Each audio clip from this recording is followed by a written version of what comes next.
Welcome back, everybody, to our final session.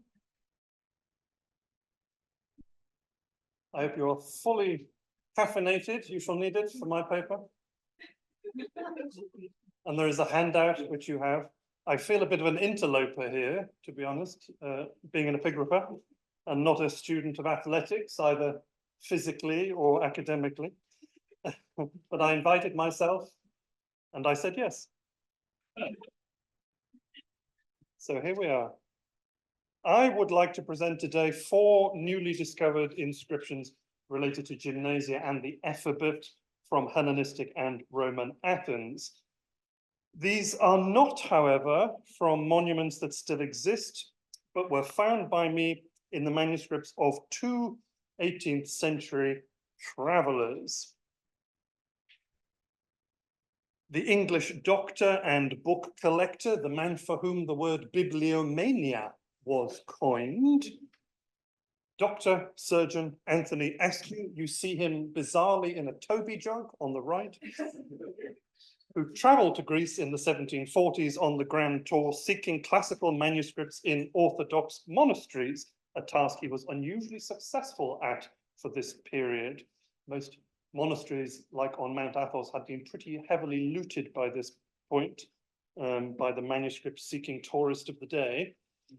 And the French Orientalist, we don't have a photograph of him, but I give you a drawing that he did on the left, the Abbé Michel Formont, who was sent on an expedition to the Ottoman Empire in the 1720s, the late 1720s, by King Louis XVI, also with the primary goal of finding codices to enlarge the French Royal Library, a task in which he entirely failed. Both men were classically educated and both copied large numbers of inscriptions they met with during their travels. Askew's epigraphic notebook is preserved in the British Library, and Formont's extensive papers are in the Bibliothèque Nationale in Paris. And the following inscriptions are part of a wider project I've been undertaking on these 2 sets of largely unpublished manuscripts. But in editing the notebooks of early travelers, we are faced with the problem of being one step further removed from the stone itself, as epigraphers were, of course, usually stood in front of a stone we're working on. So we're relying on the accuracy and reading skills of the traveler. And as you will see in the handout, this often requires some emendation of the transcriptions in order to make sense of the ancient text. And this requires a certain amount of guesswork, one might even say a leap of faith, backed up by epigraphic parallels, but also a wider sense of the kind of mistakes these people are likely to make frequently. That allows us a little more security, I think, in what I'm going to present to you. And all these 4 are on your handout. Number 1, copied by Formont in Athens, sur le pignon de la maison de Dervish Ali, on the gable of the house of the Dervish Ali in the street. And of course, you may know or not, the whirling dervishes, as they're often called, this Islamic tekke, was in the Tower of the Winds in the day. I reconstruct this text as a dedication commemorating a victory in a torch race by the Neoniskoi of a gymnasium. The lost and fragmentary opening line should contain at least the name of a festival at which this took place. We then get the Neoniskoi. And victorious in a torch race was one Theomedes, the son of Eudemos of the deme Aetea, and it is dedicated to Athena, when the gymnasiarch, the head of the gymnasium, was Aristodemos, the son of Theodorides, from the deme of Decelea. The fact that it's dedicated to Athena could point to a victory at a festival called the Epitaphia, in honor of the war dead. The line length of around 18 to 20 letters suggests the monument was narrow, perhaps a herm or a tall base with a slot in the top in which the torch could be placed. We have a number of parallels for that. In terms of prosopography, who these people are, the gymnasiarch Aristodemos may be the son of one Theodorides of Decelea, who's recorded in 183 BC donating money on behalf of and with his 3 children, one of whose names begins Aristop something, and they were not yet of age. So this may be our Aristodemus's father, meaning that the gymnasiarch would have held office, or could have held office, let's say the middle of the 2nd century, about 150 BC. The victorious Neaniskos, this young man Theomedes, we may also know, he may be the son of one Eudemos from Atea, whose name ends Medes, recorded as an ephebe in the year 102 BC, or more likely a relative, if we are correct with Aristodemus. He might be a grandson, perhaps, of the chap we have. What is particularly interesting here is this body of young men, the Neaniskoi, are not otherwise known to have made such dedications at Athens. This is the first to my knowledge. But the form in which they do so is certainly paralleled in other epigraphic dedications, such as this one, albeit from several centuries later. There is little evidence for Hellenistic Neaniskoi in Athens having any sort of corporate identity in the way that the Thebes had. But in the 3rd century BC, you see here on the screen, a decree of soldiers stationed at the borders at Eleusis, Elefsina, Panacton and Phuli, honor the general Theophrastus, who had been a gymnasiarch in 223. He put on regular games, as well as those games individual to King Ptolemy. And he established prizes, you see here, for those Neaniskoi who wished to compete, Ulomenois ton Neaniskoi. But the sense is very general. Can it mean much more than young men? And certainly not specifically the soldiers, the ephebes, or some other organized group. At the bottom of the screen, around the same time, a decree at Rhamnus of the Rhamnusians honors Menandros of Atea, for among other things, giving olive oil to the Neaniskoi. And this is not a cookery class. This again should have a more general sense of young men at the gymnasium and not necessarily referring to, for example, ephebes. A group of 2nd century BC victor lists comes into play here. We have quite a series from a very limited amount of time, about 160 to 140 BC. We have a group of lists of victors and prizes from the Thysaea festival, the festival of the Athenians in honor of Theseus. And that includes torch races by tribe by tribe, for paides, for the boys, from various palaestra, for ephebes, and separately for Neaniskoi from the one gymnasium of the Lyceum, the Lycaon. The torch race connection may indicate that our dedication originates from these same competitions, and if so, the dating of those Thysaea lists may further support the identification of our gymnasiarch Aristodemos, as being from the mid-2nd century. The second inscription was copied twice at Athens by Askew. He doesn't seem to have noticed that he's copied it twice into the same notebook, and he made significantly different readings, as you'll see on the handout. Quite unusually for this man, I must say. It suggests the stone was very badly damaged, and indeed its restoration is therefore quite problematic. And I've produced what we might call a composite text from the 2 transcriptions. I have to say, not entirely satisfactory. The general sense of this list of people and possibly victories is of a high Roman date, in something like the 2nd to 3rd century AD. So the name Soterichos in line 3 was common only from the Hellenistic period onwards. But we have 3 examples of that name from this deme that our man is from, Kivisia, in the 3rd century AD. In line 6, the name Delphikos, the great name, isn't it? Delphikos, is otherwise attested twice only at Athens in the late 2nd and early 3rd century AD. We might be on slightly firmer ground, identifying in line 5 this Theseus, the son of Hieroxenos of the Deemed Marathon. There is a Theseus Hieroxenos Athenaeus, the Athenian, listed as he's a musician. And at Delphi, he was granted citizenship of the Delphians in a Hadrianic era inscription carved onto the treasury of the Athenians.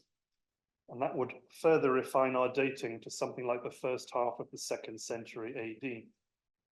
But in terms of what this list actually was, in line 2, we have Hegonisanto, suggesting a number of individuals were competing for prizes, as well as athletic taxis, if indeed we can read the word taxis there. They could be some sort of athletic group ranks, further pointing towards competitions.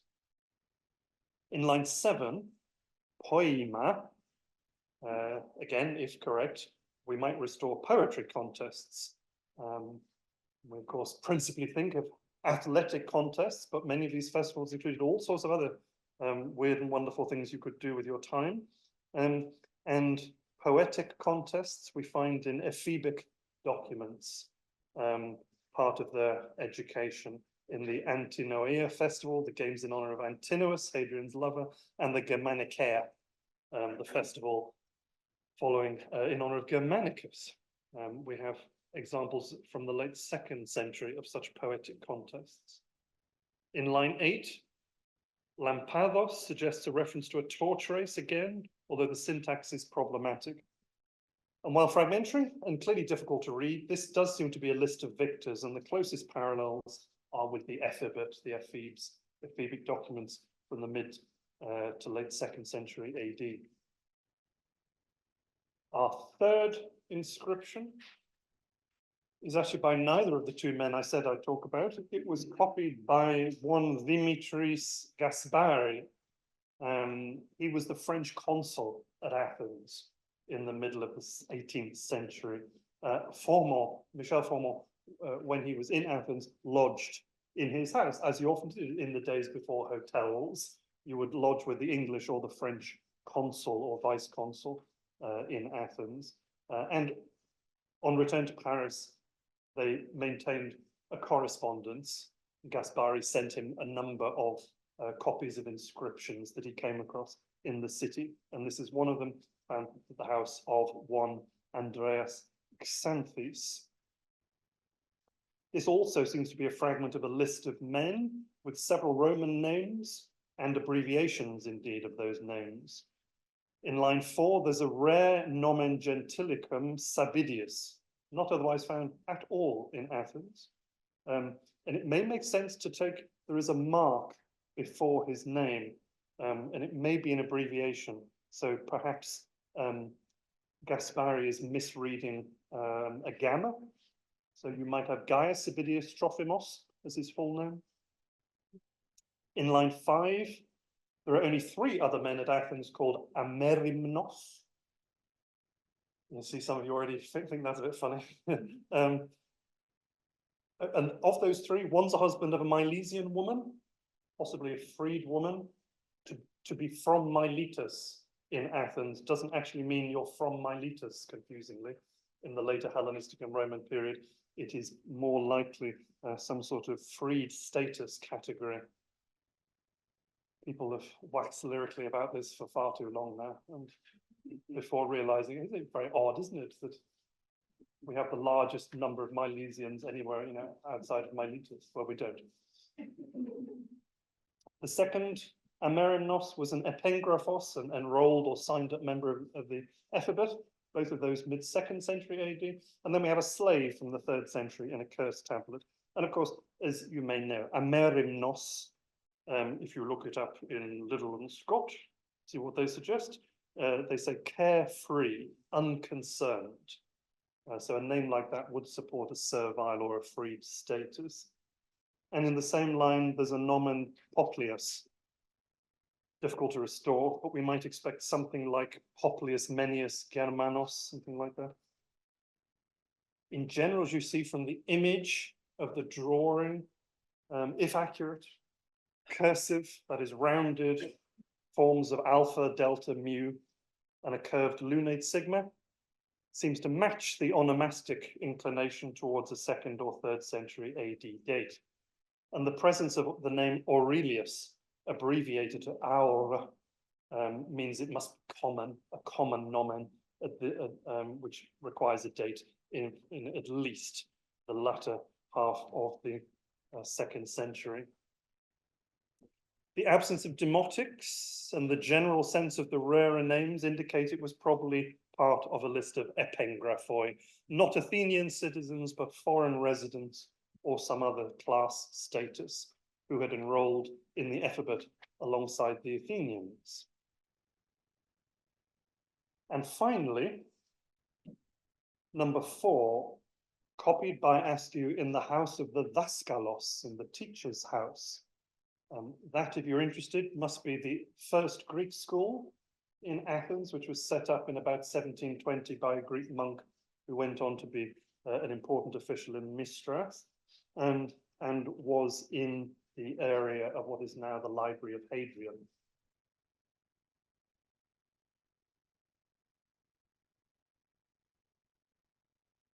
You may look at this and think, well, what, really? This thin slither of text, and you've made this out of it? This is not my imagination, I hope, as you'll see.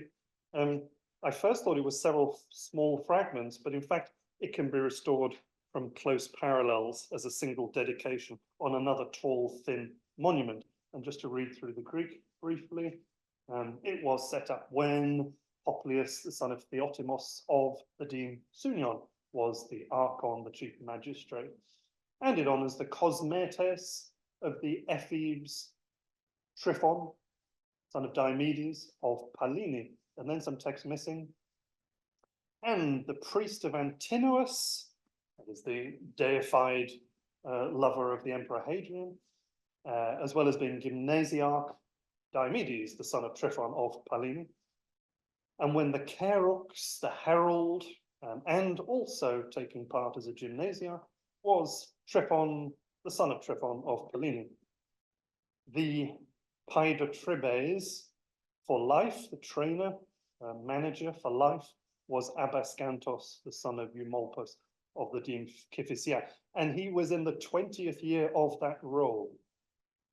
Very fortuitously, much of this dedication can be restored on the basis of an ephebic list, a list of the ephebes taking part in the ephobia from that very same year, and also dated by the eponymous archon Popilius Theotimos of Sunion to 155 AD.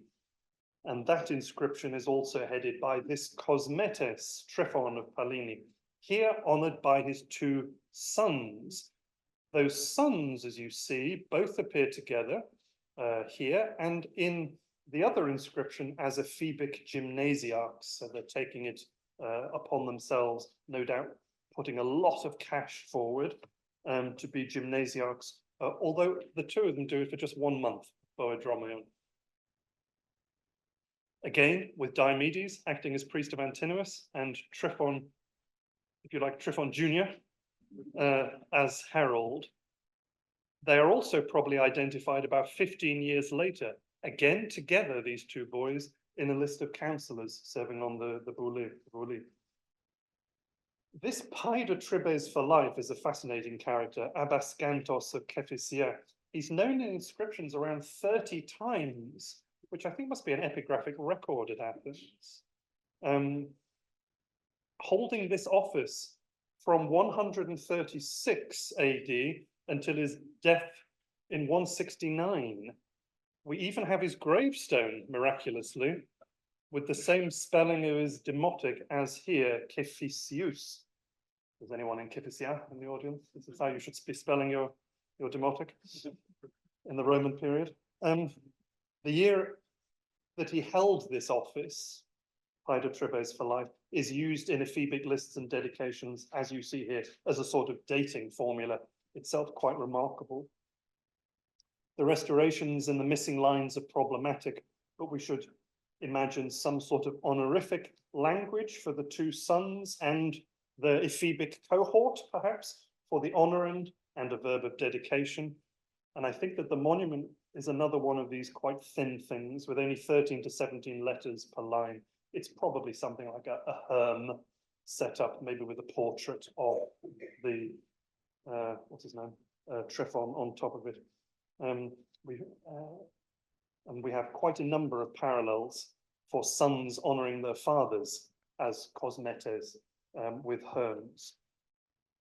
So to conclude, thanks to these two travellers and their associates, we can add a little more information about the activities of young men at gymnasia in Athens in the Hellenistic and Roman periods, from stones which they alone managed to copy down before they were destroyed or lost, or are perhaps just waiting to be discovered again by archaeologists in the city.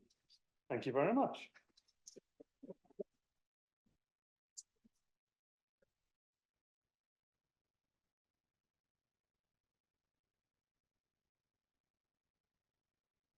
Any questions? Honor. Just one question. What do you make of the taxis? What do you think that they are? What are the taxis in text number 2? That'd be very difficult. I mean, Because you suggested it was something like to do with the agonistics, but I can't remember that I've seen the term in that context before. I mean, no. It is mostly in military, but I'd have to check. Does the alphabet in the Roman period have ranks like that of different groups? I take it as basically a Like form in of the rank, Lille or something like that, yeah. but Nigel may well have. Philippine inscriptions can happen often, but I have my database here to tell you. I think, if I remember, things like taxis. The term taxis does occur very rarely in Phoebic-related documents, usually victory lists. And as I remember, I think it's one of them is something like the taxis to Heracleus. And it's been thought that it might have something to do with the heavy events, people breaking down into heavy events, but it's sporadic and very, very rare. Thank you. Olga? Excuse my ignorance, but do we know until we have a priest of Antinos, until which emperor do they go on and on, or do they stop? I think it's quite a limited period in Athens, if I remember. Although the festival seems to go on considerably longer, but I'd have to check that. Yeah.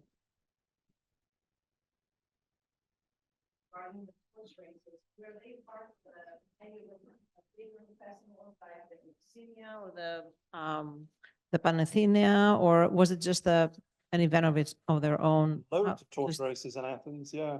Lots and lots. And do we know if there are specific routes, or they wouldn't? Yeah, absolutely. Yes, you're usually running from one altar somewhere to another. The epitaphia, I think, is assumed to go along the dromos from the academy into the Plato's academy as it becomes into town. Even new festivals, the torch races on horseback in the Bendidaia and the new Thracian Bendis cult, brought in the 5th century, that Socrates famously goes to have a look at, because one of his friends says, "You want to stay for the torch races? That's going to be great fun."